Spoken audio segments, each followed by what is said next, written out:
Good afternoon, my dear brothers and sisters.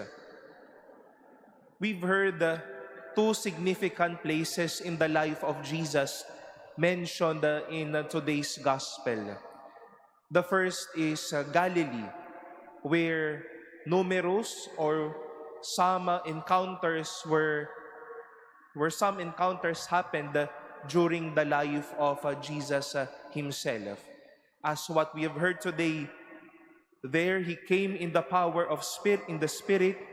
He was there throughout the whole region, teaching in their synagogues and was praised by all.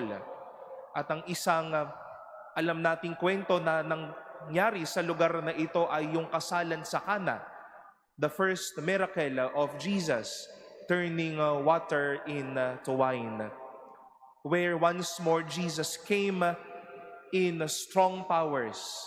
He was known by all, loved by all, where he did his ministry with his heart and with passion. And we heard that he also came to Nazareth, where where he had grown up.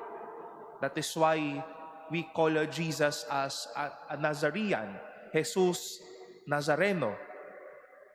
There, he came into the temple once more in high spirits, making it complete and clear that the prophecy of Isaiah is fulfilled in their eyes. And in these two places, my dear brothers and sisters, Jesus came in power, in passion, and in pure intentions. These places were not only mere biblical places, but his mission territory, where people can experience God is present, where people can experience the healing and the peace of God. And you know, my dear brothers and sisters, I wish to add a third place where Jesus would wish to place himself as his mission territory as well. And that is inside the hearts of you and me.